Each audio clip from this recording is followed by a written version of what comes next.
Bonsoir les amis, Bonsoir à tous, très heureux de vous voir une aujourd'hui. nouvelle fois avec vous en cette période spéciale puisque beaucoup de gens se fêtent Noël le jour de l'an bientôt, la fin de l'année, et nous voulons aussi à notre manière nous rappeler les textes anciens, les textes bibliques qui parlent de la naissance de Jésus et ce qui a entouré cette naissance. Alors qu'allons-nous voir aujourd'hui?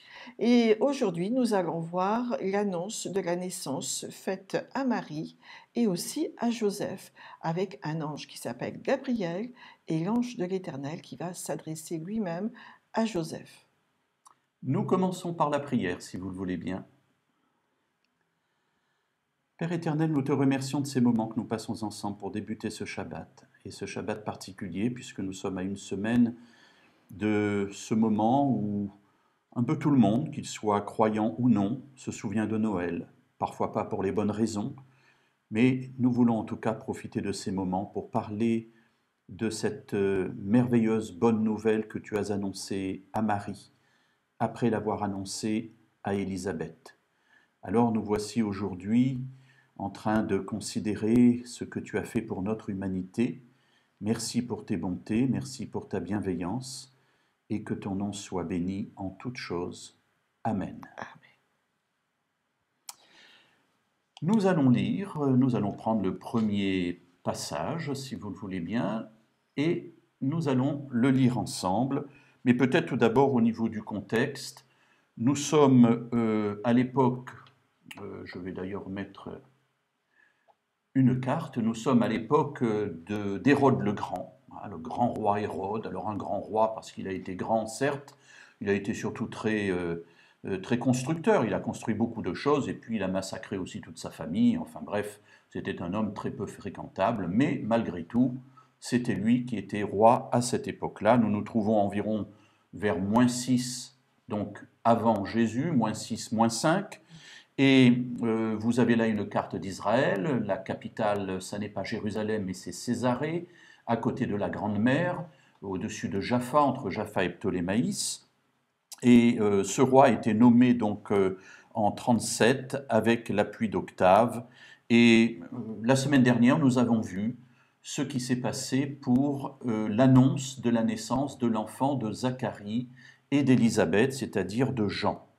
Et aujourd'hui, eh bien, nous débutons les annonces ou l'annonce de la naissance de l'enfant de Marie et de Joseph, point d'interrogation.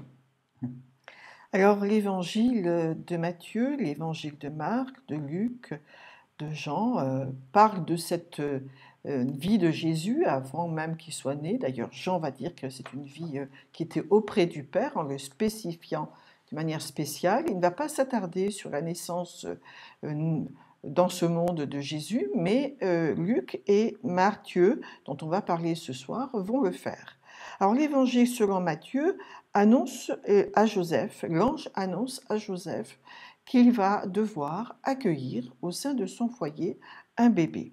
Marc, lui, ne fait pas d'annonce, ne parle pas de Joseph, mais l'évangile de Luc, lui, fait une annonce, c'est-à-dire l'ange va venir parler à Marie, et c'est important de voir qu'il ne le fait pas à Joseph. Alors on voit en quelque sorte que les évangiles, quand on les regarde tous, il y aurait une collaboration, un regard des évangiles, des évangélistes les uns sur les autres pour compléter le travail de témoignage des uns et des autres.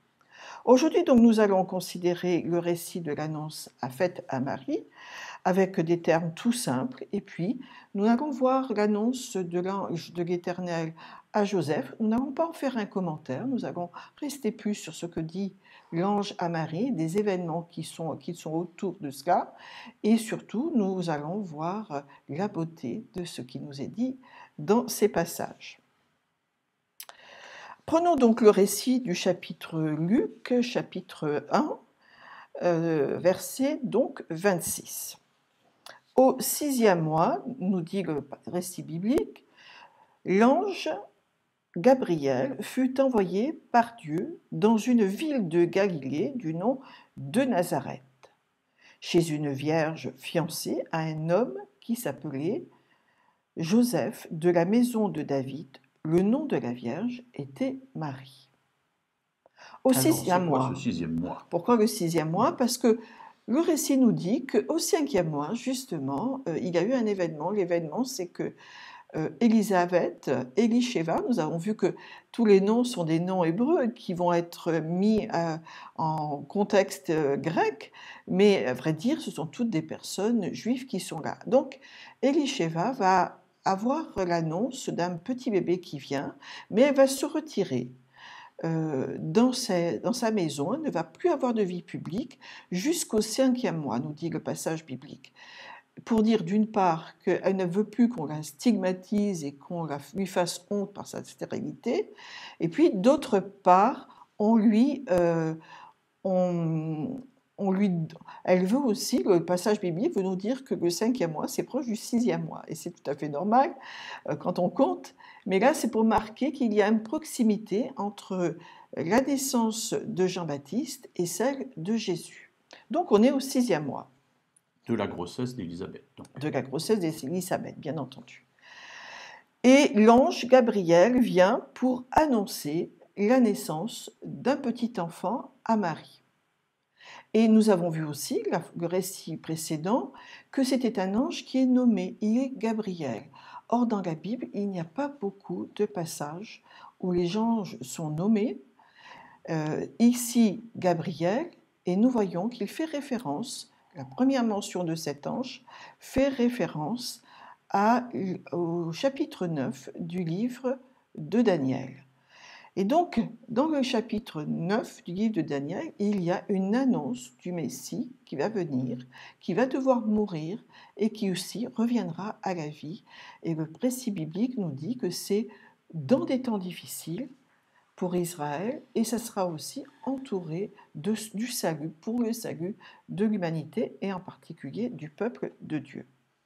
Alors, d'autres précisions. Le 6e mois, nous l'avons vu, l'ange Gabriel, la ville de Galilée, François vous a mis tout à l'heure une carte qu'on peut voir, donc petite région particulière de la terre d'Israël, Galilée, c'est-à-dire la terre des païens, où il y a beaucoup donc de va-et-vient dans cette terre, et on nous dit dans le village de Nazareth où habite Joseph, Marie. Et quand on va nommer Jésus de Nazareth, c'est parce qu'il y a vécu, mais pas parce qu'il y est né. Nous verrons la prochaine fois. Joseph, le nom de Joseph, un nom juif. Alors Joseph, donc le papa, entre guillemets, de Jésus, c'est un nom juif. Vous avez en haut l'hébreu, Yosef, et juste en dessous le grec. Le grec, c'est Yosef aussi. Donc, de ce côté-là, les deux prononciations sont identiques et cela signifie « il ajoutera ». Le nom de Marie qui nous est venu à travers le latin, alors pérégrination, l'hébreu, le grec, le latin pour nous, et francisé pour nous. Myriam en hébreu, et puis Mariam va être inscrit dans le texte grec, et ce nom va nous venir jusqu'à nous sous la forme de Marie. Myriam, Marie, est donc une descendante de la famille sacerdotale d'Aaron et elle a aussi une lignée de Lévites, non pas d'enfants de la tribu de Juda, mais de la tribu de Lévi. Et c'est ainsi que nous avons d'un couple un personnage qui va naître avec du sang de la tribu de Juda et du sang de la tribu de Lévi. Nous verrons tout à l'heure l'importance de cela. Voilà, Joseph, effectivement, est un descendant du roi David, et c'est pour cela qu'on vous le précise, parce qu'on y reviendra tout à l'heure. Revenons, si vous le voulez bien, sur notre récit, et lisons les versets 28 et 29. L'ange entra chez elle et dit « Réjouis-toi, toi qui es comblée par la grâce, le Seigneur est avec toi. » Très troublée par cette parole, elle se demandait ce que pouvait bien signifier une telle salutation. Alors, l'ange entre chez elle, nous précise le texte. Ben oui, effectivement, parce qu'ils sont fiancés, mais ils ne sont pas encore mariés. Elle vit chez elle et lui vit chez lui. Les fiançailles à cette époque équivalent à un mariage, sauf au niveau des relations conjugales. Il n'y a pas de relation conjugale et chacun vit chez soi. Le passage nous dit aussi que Marie est l'objet d'une grâce de la part de Dieu. Réjouis-toi, toi qui es comblé par la grâce. Et quelle est cette grâce ? Eh bien, c'est que le Seigneur est avec elle. Dieu lui a fait cette grâce d'être avec elle. Cette mission particulière, enfin cette salutation particulière indique qu'elle va avoir une mission à remplir puisqu'on la fait, on la lie directement avec une intervention de Dieu. Et le verset 29 que nous avons vu nous montre le trouble de Marie. C'est normal, chaque fois que quelqu'un voit un ange dans la Bible, il est troublé parce que voir un ange, eh bien, c'est exceptionnel et l'ange en lui-même est exceptionnel, donc on est là troublé et elle se demande eh bien ce que signifie cette salutation si particulière parce qu'elle ne se sent pas absolument comblée de grâce à ce moment-là, elle se sent comme n'importe quelle autre jeune fille d'Israël. Continuons, si vous le voulez bien, les versets 30 à 33. L'ange lui dit : « N'aie pas peur, Marie, car tu as trouvé grâce auprès de Dieu. Tu vas être enceinte, tu mettras au monde un fils, et tu l'appelleras du nom de Jésus. Il sera grand et sera appelé Fils du Très-Haut. Et le Seigneur Dieu lui donnera le trône de David son père. Il régnera pour toujours sur la maison de Jacob. Son règne n'aura pas de fin. » Ce qui est intéressant toujours, c'est que quand les anges s'approchent des êtres humains, c'est pour leur dire toujours « ne crains pas, n'aie pas peur ». Parce que devant la manifestation céleste, nous sommes tellement en retrait, nous sommes tellement dans notre position de faiblesse en tant qu'être humain, que nous nous demandons toujours ce qui va se passer. Enfin, quand je dis nous, je parle de l'humanité parce que je n'ai jamais vu moi d'ange encore dans ma vie. Peut-être qu'un jour, dans le monde à venir, on me dira qu'un tel que j'ai croisé, c'est peut-être été sous forme humaine, mais bon, pour l'instant, ça n'est pas arrivé. Alors, donc, on est rassuré d'abord, hein, c'est toujours important. Et ce qu'on vient de lire, c'est ce qu'on appelle souvent l'annonciation. Voilà, l'annonciation. Alors, pour Marie et pour Joseph, on va voir les deux comme cela, hein. Le nom donc donné, donc le nom que l'ange veut que Marie donne à cet enfant doit être nommé Jésus. Et Yeshua, donc c'est en hébreu, Yeshua veut dire Dieu sauve. Jésus en grec, Yeshua en hébreu, Dieu sauve. L'avenir donc de cet enfant est présenté comme une mission de sauvetage pour l'humanité. Alors, on va montrer Yeshua, parce que voilà, donc, on va le montrer. Donc Dieu sauve, voilà ici les caractères hébraïques et grecs. Et on va repasser, excusez-moi, simplement un petit problème de stylo et de feuilles, mais ça arrive. Alors, caractéristiques de cet enfant, il y en a plusieurs qui sont mentionnées. Il sera grand et fils du Très-Haut, il recevra le trône de David, c'est-à-dire qu'il sera le Messie attendu, donc c'est donc une expression extrêmement forte qui est donnée sur ce Yeshua qui est là, ce Jésus, règne éternel sur Israël, un règne sans fin, et c'est un rappel évidemment de la vision que Daniel a eue relatée dans le chapitre 7, où il voit un fils d'homme recevoir la royauté de Dieu, une royauté éternelle. Et c'est ici évidemment une référence directe à cela. Voyons la suite du récit et nous reviendrons évidemment sur tous ces éléments un peu plus tard. Mais voilà que Marie se dit, mais comment cela va-t-il se produire puisque je n'ai pas de relation avec un homme? Normalement, les bébés naissent avec un homme et une femme. Et là, tu me dis que je vais être seule dans cette affaire. Et sa remarque, sa question n'est pas du même ordre que la question que Zacharie a posée à l'ange Gabriel quand il lui a annoncé la naissance de Jean. Ça ressemble quand même. Ça ressemble, ce sont des questions, mais l'une va être sanctionnée par l'ange en disant « tu doutes, tu ne comprends pas », tandis que Marie ici pose une question un petit peu logique et normale sur le monde réel et concret. Comment cela va-t-il se faire ? Tout simplement. Alors l'ange va y répondre, bien entendu, et va dire que cette naissance sera celle du Très-Haut, de la puissance de de l'Esprit. Et donc, au verset, l'Esprit Saint viendra sur toi et la puissance du terreau te couvrira de son nom. Voilà, c'est un enfantement particulier et on pourrait s'étonner que Marie n'ait pas eu de besoin d'un être humain. Dieu ici veut marquer que la naissance de ce petit bébé est une naissance tout à fait humaine, puisqu'il y a un être humain, mais aussi céleste, puisqu'il y a l'Esprit Saint qui est là. Alors il sera appelé Fils de Dieu. Alors d'autres hommes d'autres êtres humains ont déjà été appelés Fils de Dieu, notamment dans le psaume 29, verset 1.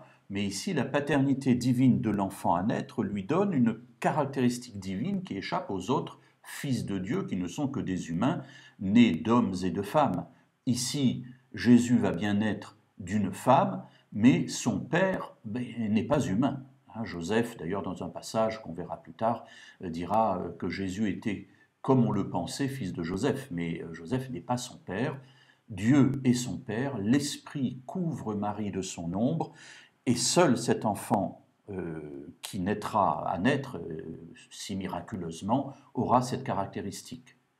Or, si Dieu est capable de créer les mondes, les univers, notre Terre et tout le système solaire, si lui a produit la vie sur la Terre, il peut bien la produire en une femme, et ce n'est pas étonnant de la part de Dieu. Lisons, si vous le voulez bien, les versets 36 et 37. Élisabeth, ta parente, donc c'est l'ange qui continue à parler à Marie, Élisabeth, ta parente, a elle aussi conçu un fils dans sa vieillesse. Celle qu'on appelait femme stérile est dans son 6e mois, car rien n'est impossible de la part de Dieu. Alors voilà un texte, quelque chose vraiment d'extraordinaire, c'est que pour attester en quelque sorte la véracité de l'annonce qu'il est en train de faire à Marie, il lui dit, mais au fait, j'ai fait la même chose avec Élisabeth. Élisabeth, qui était stérile, je suis allé lui annoncer aussi la naissance d'un enfant. Bon, ce n'est pas une naissance aussi miraculeuse que la tienne, puisque son père est bien le père physique, biologique, Zacharie, mais elle était stérile, elle était vieille. Et cela pour une raison simple, c'est que rien n'est impossible de la part de Dieu. Rien n'est impossible de la part de Dieu. Il y a ici une affirmation de la toute-puissance du Dieu créateur et un rappel que les grossesses des matriarches qui étaient stériles, Sarah, Rebecca, Rachel, toutes ces trois étaient stériles, mais la maman de Samson, Anne, etc. Dieu est intervenu pour qu'un enfant puisse naître dans ces familles. Mais ici, encore une fois, cet enfant extraordinaire dépasse tous les autres enfants qui sont nés de mères stériles, dans la mesure où cet enfant, son père, c'est Dieu lui-même. La beauté de ces récits, c'est de dire Dieu avait un plan depuis toute éternité pour sauver l'être humain. D'abord pour le créer, et puis quand les êtres humains ont dit nous ne voulons plus de toi, de dire malgré tout, pour ceux qui continueraient à vouloir vivre avec moi, à faire une alliance avec moi, je viendrai leur donner un sauveur.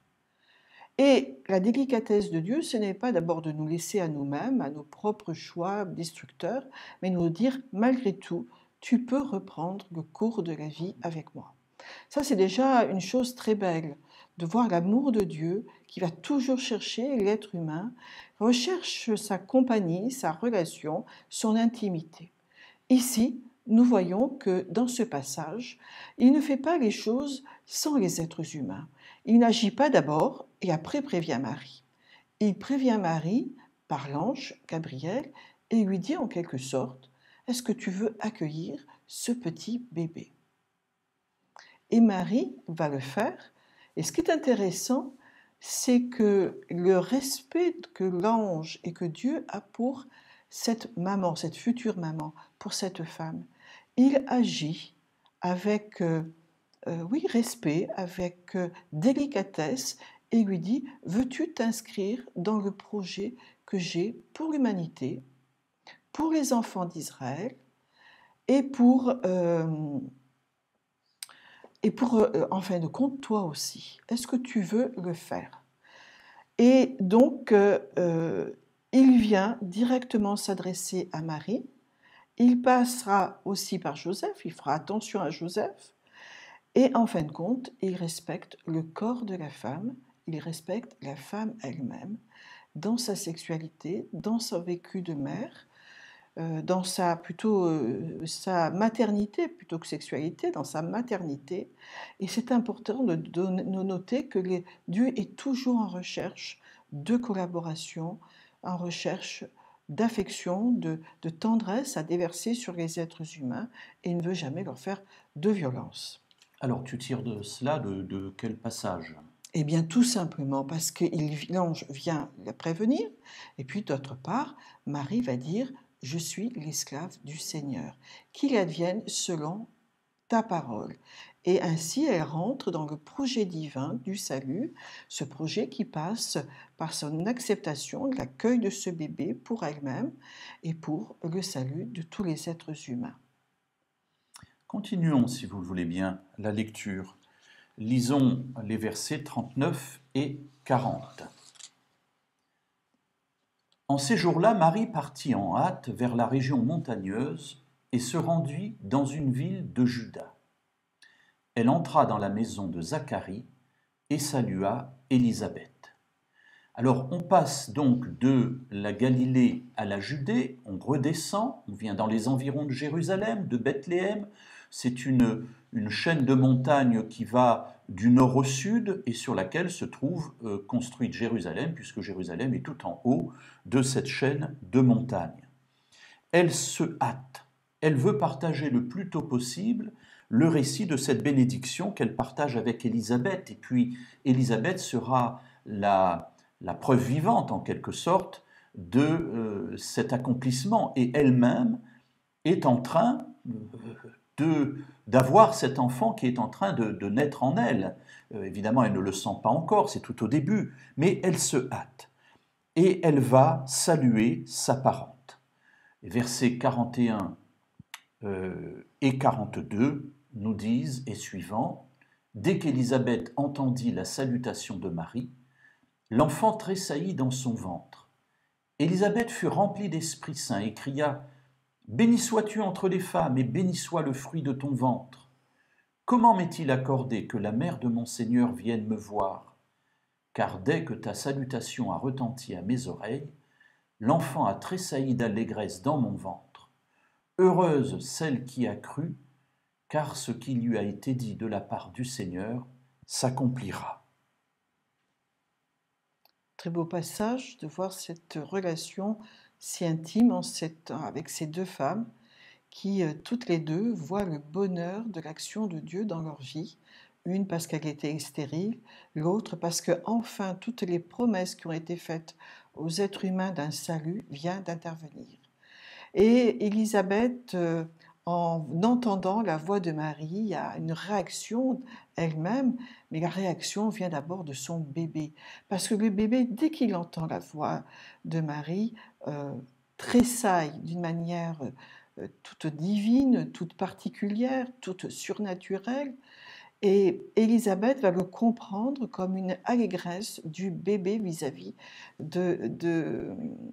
d'Élisabeth, de Marie, pardon. Et on voit ici qu'il y a une communion. Ce n'est pas pour rien qu'à notre époque, on appuie sur la relation de la mère et du bébé dans le ventre. C'est important de voir que le sein maternel n'est pas simplement une enveloppe nutritive qui donne à manger au bébé à venir. Non, il s'agit ici d'un lien très fort, aussi émotionnel, psychologique, et ici, dans ce texte, on nous dit spirituel. Il y a aussi un rapport spirituel entre la maman, entre le bébé et avec le monde extérieur et avec le monde de Dieu. Et c'est noté dans ce passage biblique. Alors, à quel point nous qui avons eu le privilège d'avoir des bébés, ou celles qui en auront, nous devons faire attention à ce corps et à ces petits bébés, puisque tout cela rejaillit sur la vie entre soi et les autres, le mari, le père et le monde spirituel. Alors, ici, dans le verset 47 et 48, que nous dit-on ? Eh bien, peut-être avant d'aller jusque-là, on est toujours avec les passages qu'on vient de Oui. lire. C'est que Marie reçoit cette bénédiction, béni sois-tu entre les femmes et béni soit le fruit de ton ventre, et c'est bien entendu l'enfant qu'elle porte qui lui apporte à Marie cette place particulière entre les femmes. D'être heureuse. Hein. Et d'être heureuse. Elle comprend. Parce que choisie, excuse-moi. Oui, tout à fait, parce que choisi par Dieu. Hein, le miracle est là, il va s'accomplir, il est en train de s'accomplir, et Élisabeth, qui a senti son enfant tressaillir en son sein, comprend qu'effectivement, devant elle se trouve la mère de l'enfant qu'elle porte, et l'enfant qu'elle porte, c'est le Seigneur. Ça n'est pas rien, et elle est exaltée par ce qu'elle voit et par ce qu'elle comprend. Alors, heureuse celle qui a cru. On a évidemment ici une allusion, j'allais dire à peine voilée, elle me semble très claire, par rapport à la situation de son mari, Zacharie. Souvenez-vous, la semaine dernière, nous avions vu que Zacharie avait douté, et c'est pour cela que Gabriel l'avait frappé de mutisme. Ici, elle est déclarée, Marie est déclarée heureuse, heureuse celle qui a cru, en opposition évidemment avec mon mari qui, lui, n'a pas cru. Certainement, ce qui a dit s'accomplira, car cela vient de la part du Seigneur. Les prophéties sont anciennes, très anciennes. Et les femmes en Israël se disaient, mais ne serait-ce pas moi? Comment le bébé va venir? Et si je suis de la tribu de Juda, est-ce que le bébé ne viendra pas aussi de cette tribu? Alors, comment comprendre? Enfin, les choses arrivent et on comprend qu'Élisabeth crie la joie, crie le bonheur, parce que tant cette attente a été forte, enfin la réalisation arrive. Mais l'attente et la joie d'Élisabeth va avoir une réponse parce que Marie elle-même va répondre aussi avec un magnifique cantique. Alors lisons cet hymne de Marie. Alors on l'a appelé, peut-être avant de le lire, on a appelé dans le monde traduit en latin ce Magnificat. Magnificat pour dire la grandeur de Dieu, que Marie magnifie la grandeur de Dieu. Alors voilà ce passage biblique. Je magnifie le Seigneur. Je suis transportée d'allégresse en Dieu, mon Sauveur, parce qu'il a porté les regards sur l'abaissement de son esclave. Désormais, en effet, chaque génération me dira heureuse, parce que le puissant a fait pour moi de grandes choses. Son nom est sacré, et sa compassion s'étend de génération en génération sur ceux qui le respectent. Il a déployé le pouvoir de son bras. Il a dispersé ceux qui avaient des pensées orgueilleuses. Il a fait descendre les puissants de leur trône, élevé les humbles, rassasié de biens les affamés, renvoyé les riches les mains vides. Il a secouru Israël, son serviteur. Il s'est souvenu de sa compassion, comme il avait dit à nos pères, envers Abraham et sa descendance pour toujours. Voilà la réalisation qui s'accomplit. Et Marie sent vraiment cette distance entre le projet divin, la personne de Dieu, et elle-même. Elle va parler de son abaissement. Qui est-elle? Une princesse? Une femme de quelqu'un de très riche? De quelqu'un de très puissant? Elle dira non, je ne suis pas mieux que le statut d'une esclave, d'une servante. Et elle va se nommer ainsi. Et Dieu aime à toucher les personnes qui sont de condition humble, ceux qui ouvrent leur cœur à lui, et ceux qui sont trop pleins d'eux-mêmes ne peuvent pas recevoir et accueillir le Seigneur. Et c'est dommage. Cette condition d'humilité, cet abaissement de Marie, cette condition de femme aussi, fait qu'en fin de compte, Dieu l'exalte. Et en l'exaltant, Marie exalte le Dieu des petits, des sans grade, des gens de la vie de tous les jours, de vous et de moi, qui, en fin de compte, ne sont pas respectés par les autres, mais qui sont respectés par le Très-Haut et magnifiés par lui. Et quand le Seigneur touche le cœur des humbles, lui-même, par les humbles, sera élevé et au statut d'un Dieu bon et riche. Regardez les contrastes de ce passage. Donc, les riches partent avec les mains vides, mais les affamés, ceux qui ont faim tout court et ceux qui ont aussi faim de Dieu vont être rassasiés parce que le Seigneur s'occupe d'eux. Et c'est son projet de le faire. À nous aussi d'emboîter le pas dans ce projet de Dieu.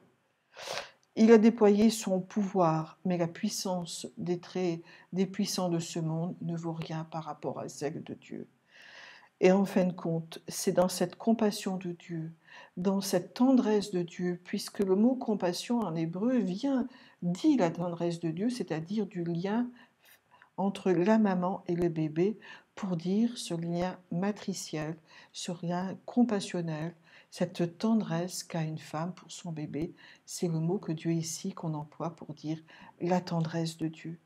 Et ce lien, cet amour de Dieu, se répercute de génération en génération jusqu'à venir à Marie, selon sa promesse. Alors Marie, dans cet hymne, rappelle effectivement la grandeur de Dieu, mais elle rappelle aussi une autre chose. Au verset 55, il est dit « Comme il l'avait dit à nos pères envers Abraham et sa descendance pour toujours ».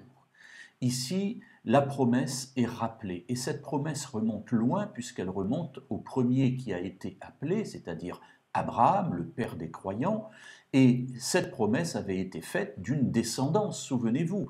Il n'était pas dit à tes descendants, mais à ta descendance. Une descendance qui sera double, qui deviendra aussi nombreuse que le sable de la mer, elle fait allusion ici à tous les croyants de tous les temps, mais aussi à une descendance qui est celle du Messie, qui est attendue, comme l'a dit Yvette tout à l'heure, par toutes les femmes d'Israël, en tout cas toutes celles issues de la tribu de Juda, en se disant « Est-ce que ça ne serait pas moi qui serais la mère du Messie ?» Et Marie rappelle ici dans son hymne bien que Dieu a été fidèle puisqu'il accomplit sa promesse telle qu'il l'avait faite à Abraham. Alors, nous faisons attention toujours aux limites des textes, aux limites des mots, car on nous dit, bien sûr, que c'est à Abraham qu'il a fait cette promesse. Mais à vrai dire, il a fait à Adam la première fois. Et cette promesse, nous nous trouvons dans le Genèse chapitre 3, verset 15, et on a nommé ce passage de cette femme qui allait donner naissance à une postérité qui mettrait à mal la postérité du mâle, symbolisée par le serpent, et cette promesse est déjà multimillénaire. Et c'est important de voir que Dieu, dès avant la fondation du monde, avant même que l'homme crée, il crée dans la machine humaine, enfin pour la machine humaine, pour l'être humain, pardon, il crée une roue de secours au cas où, et ce cas où va se présenter. Donc c'est important de voir le fil d'amour que Dieu a envers nous. Alors continuons ce passage et avançons dans le récit pour arriver jusqu'à Joseph. Mais voilà, Marie reste 3 mois et puis elle s'en va. On ne nous dit pas qu'elle assiste à la naissance de Jean. On ne sait pas si elle est là ou pas, mais elle part et elle va aussi maintenant vivre sa propre destinée. Alors, ça n'a pas dû être facile, je suppose, de revenir chez elle.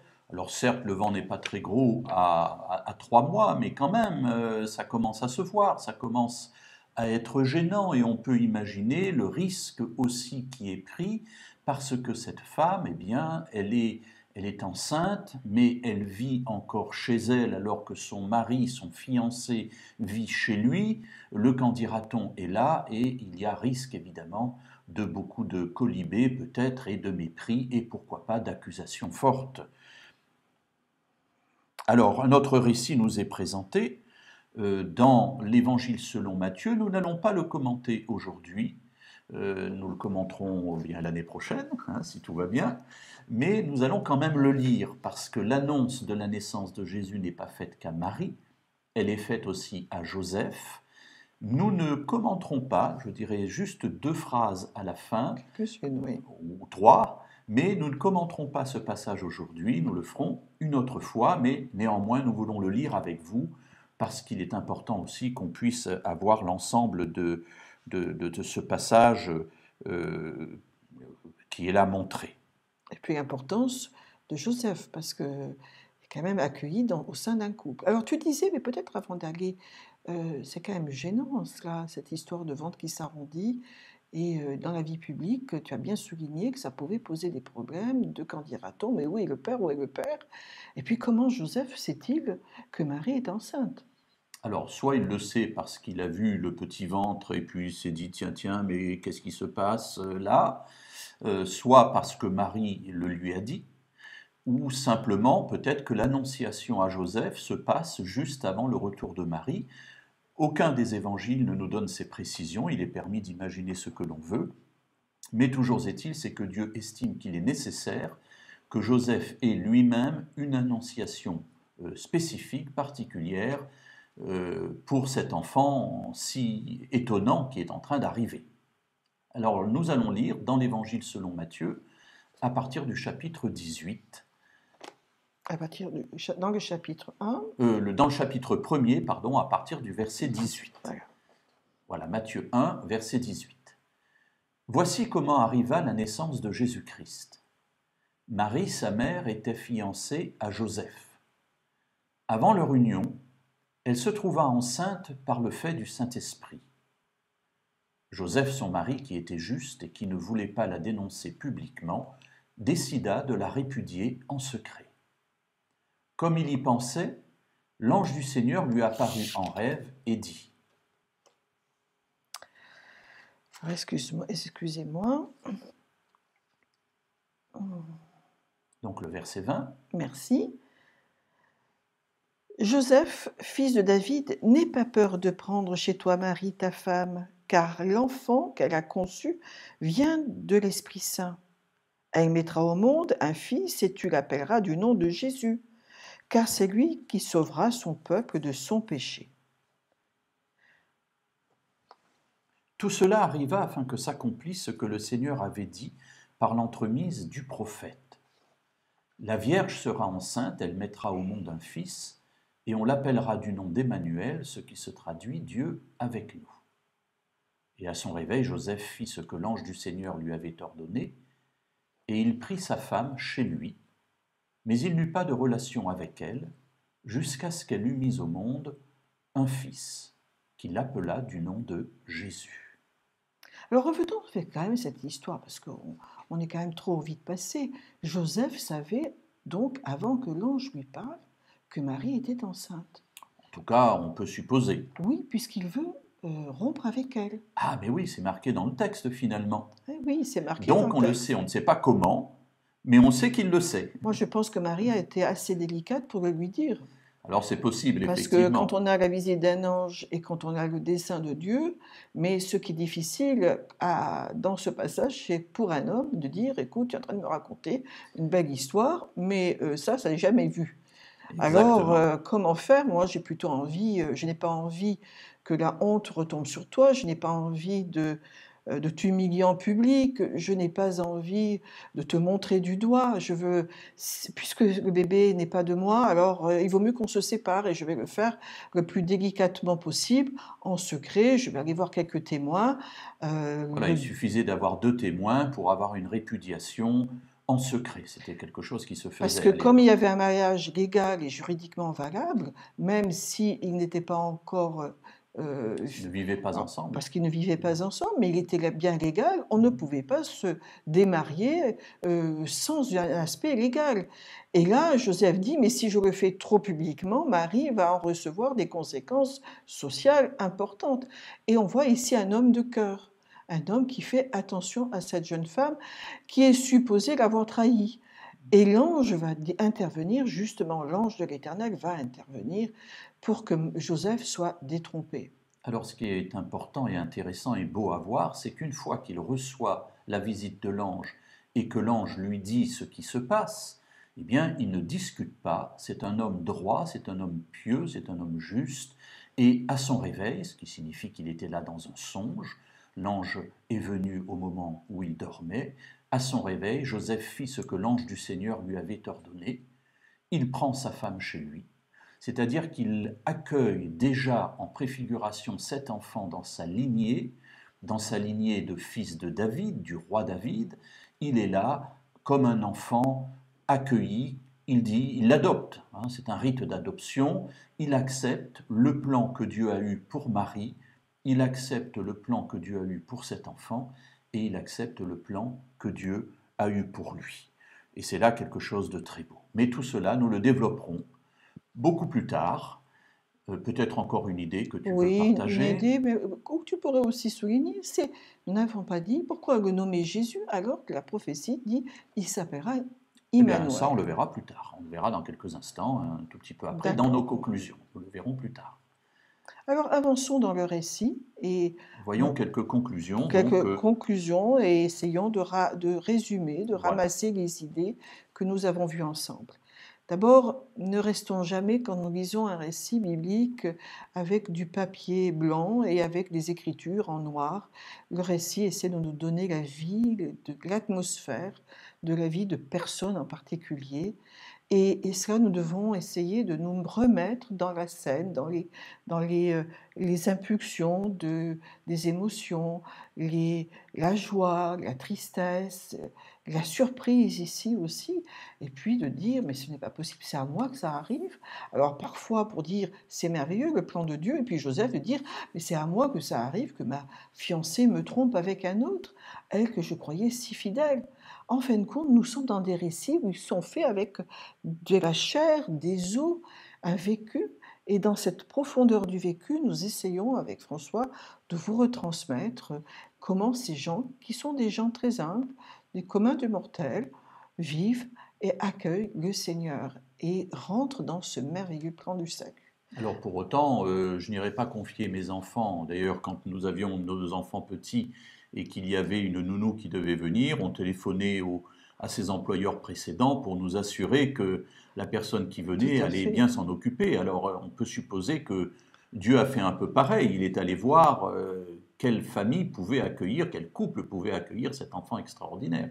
Donc cela veut dire que Marie était une femme exceptionnelle. La condition humble ne veut pas dire qu'elle n'a pas de valeur, au contraire.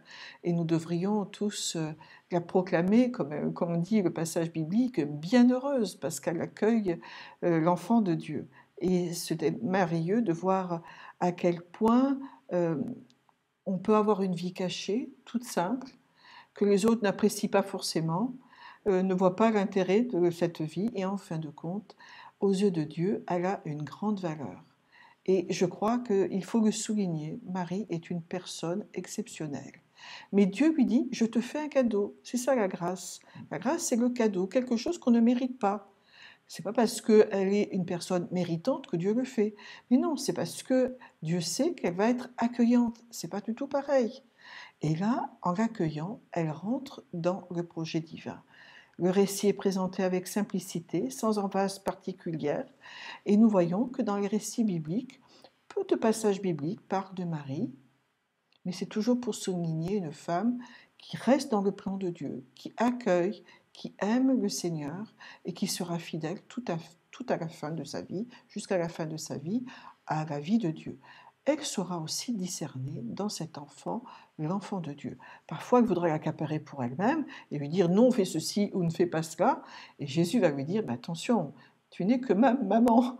C'est pas rien, mais il y a un Dieu qui est supérieur et qui doit être considéré comme celui qui nous donne la mission. Alors le récit de cette annonce de la naissance de Jésus à Marie comporte des similitudes et des différences avec les annonces d'enfantement faites à d'autres femmes de la Bible. Comme on l'a dit tout à l'heure, d'autres femmes ont aussi eu la chance d'avoir la visite d'un personnage lui annonçant la venue d'un enfant inattendu, hein, soit par cause de stérilité, soit par cause de vieillesse, ou parfois les deux d'ailleurs. Dans les similitudes, on peut mentionner l'annonce faite d'une manière miraculeuse pour les matriarches, pour Sarah, pour Rebecca, pour Rachel, pour les autres femmes stériles qui ont eu un enfant de manière miraculeuse. Dieu a envoyé un messager pour venir faire cette annonce. Et bien pour Marie, c'est pareil, le processus est identique. Ici, le messager est bien décrit comme un ange, mais pas n'importe quel ange. C'est l'ange Gabriel, celui qui est réservé en quelque sorte pour les annonces messianiques qu'on a trouvées, qu'on a vues déjà à l'œuvre dans le livre de Daniel et qu'on ne va retrouver que pour les annonces de la naissance de Jésus. Gabriel lui-même est venu pour annoncer la venue de cet enfant. Alors il y a aussi des choses qui sont tout à fait différentes dans les récits de ces femmes de l'Ancien Testament, du Premier Testament, par rapport à Marie. C'est qu'elle était stérile, Marie ne l'est pas. elle est dans une situation de femme vierge, c'est-à-dire qu'elle n'a pas encore eu de relation sexuelle avec un homme.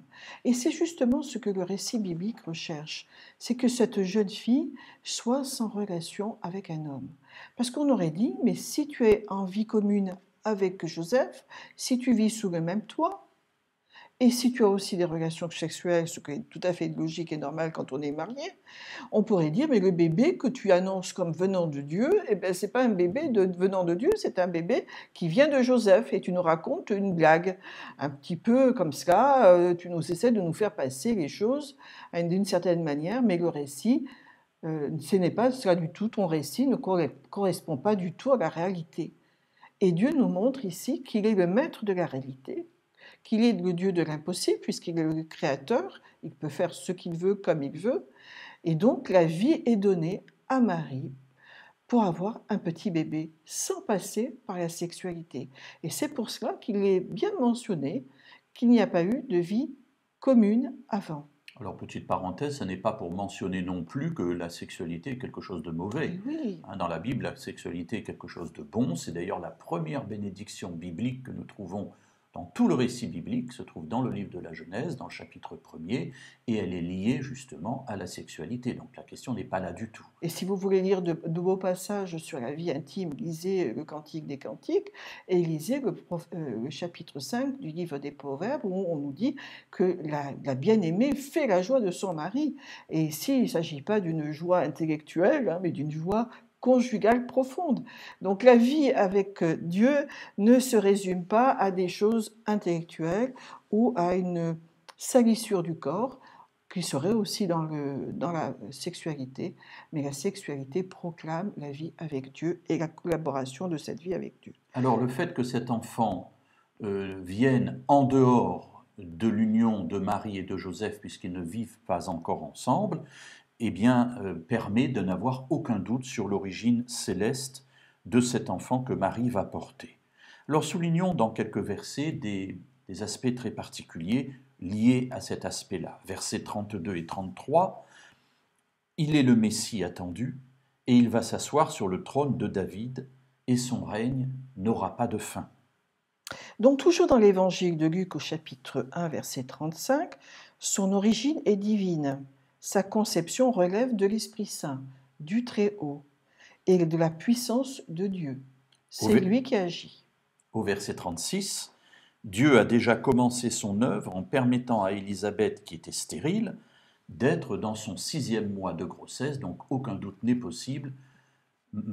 Élisabeth est bien enceinte. Non, Marie. Élisabeth est bien enceinte, puisqu'il a commencé son œuvre chez Élisabeth. Oui, d'accord. Donc Élisabeth est bien enceinte puisqu'elle est dans son 6e mois. Et Marie va l'être aussi parce que rien n'est impossible à Dieu. Alors, c'est le verset 37. Donc.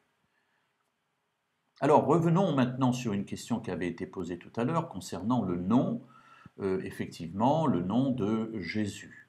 Alors, le nom de Jésus, non, il y avait encore d'autres passages peut-être. On va reprendre oui, excusez-moi, je ne suis pas sur la bonne feuille. Désolé, on va reprendre le nom de l'enfant, effectivement. L'enfant va porter le nom de Jésus.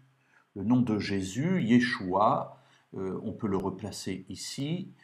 Ce nom de Yeshua n'est pas le premier enfant à le porter. Pour nous, on dit Jésus, donc forcément, il n'y en a qu'un. Mais un enfant qui porte le nom de Dieu sauve, il y en a eu d'autres. Il y en a même eu beaucoup. En fait, chaque parent qui donne un nom à son enfant, il met toute l'espérance qu'il a. Et beaucoup de parents ont eu dans la tribu de Juda l'espoir que leur enfant serait le sauveur.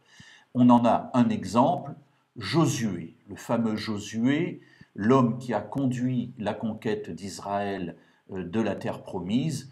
Eh bien, il porte le même nom que Jésus, il a la même racine. Vous avez en bas à gauche Yeshua, Jésus en grec, et juste à droite, Yehoshua, Yesoi, qui est Josué. Donc, on écoute Yeshua, Yehoshua, on voit bien que c'est la même racine, Jésus, Yesoi, c'est la même racine aussi, on est là dans le même nom, on est là dans la même réalité. Alors pourquoi Jésus en particulier? Alors pourquoi, comment cela? Pourquoi Jésus, c'est Jésus? Ah, pourquoi Jésus c'est Jésus? Bien parce que Voilà. justement c'est le seul qui aura les caractéristiques de cet enfant. On va y revenir dans 2 secondes, mais peut-être un autre élément avant cela qui touche aussi à la terminologie, c'est que dans le texte de Matthieu qu'on a lu tout à l'heure, on voit que l'ange s'appuie sur une prophétie du livre d'Ésaïe au chapitre 7 et au verset 14 pour dire, voilà, la Vierge sera enceinte, elle enfantera un fils et on lui donnera le nom d'Emmanuel. Et c'est pour ça qu'on l'appelle Jésus. Alors, je suppose qu'on s'est tous posé la question de savoir pourquoi on dit qu'il doit s'appeler Emmanuel et pourquoi est-ce que finalement il s'appelle Jésus. Alors voyons encore une fois ces deux termes. En haut, vous avez le nom en hébreu qui se lit Immanuel. Juste en dessous, vous avez le même nom en grec, Emmanuel, et cela signifie Dieu avec nous. Et en dessous, vous avez Yeshua, Jésus, dont on sait maintenant que cela signifie Dieu sauve. Voilà les deux réalités qui sont là.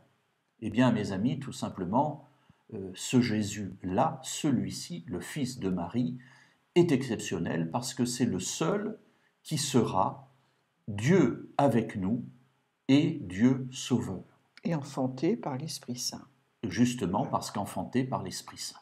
C'est le seul. Et c'est pour cela qu'il est exceptionnel. Nous avons là, dans ces deux noms, un prophétiquement donné et l'autre réellement donné, les deux réalités de Jésus, Dieu avec nous et Dieu qui sauve. Ça veut dire tout simplement aussi, on pourrait avoir une autre vision, c'est que la recherche de Dieu, de notre intimité, de la recherche des hommes, Dieu qui est à la recherche des hommes depuis le départ, qu'il les crée, quand Adam et Ève le rejettent, toujours à la recherche des hommes, on voit que cette volonté divine de proximité, de présence à l'être humain est toujours valable au cours des siècles. Et ici, dans ce passage, on nous dit, ce qui est formidable, c'est que Dieu n'est pas seulement dans le ciel très haut, mais qu'il est aussi avec nous, dans notre condition humaine, qu'il s'est même lui-même incarné. Il a pris notre condition humaine. C'est lourd de signification, de beauté, d'amour, de compassion pour nous, de soutien, de compagnonnage avec les êtres humains et de cette collaboration. En fin de compte, nous voyons que Dieu est présent maintenant en la personne de Jésus dans le monde. Et les disciples l'ont bien compris, ont bien compris que ce Jésus qui était à devenir un petit enfant, qui est un petit enfant, un bébé, qui va devenir un jeune homme, et puis après un adulte dans la vie de tous les jours, qui va faire en sorte que ses disciples puissent le voir, entendre son enseignement. Les disciples vont dire des choses étonnantes sur lui. D'abord qu'il s'agit bien d'un être humain qui mangeait, qui buvait, qui vivait leur vie avec eux, qui était charpentier, comme son père, et qui, en fin de compte, est aussi le Fils de Dieu. Et cela, Jean va le dire à sa manière, avec beaucoup d'admiration. En contemplant Jésus, il ne voit pas qu'un être humain, il voit aussi le Fils de Dieu, et nous allons lire ce passage ensemble.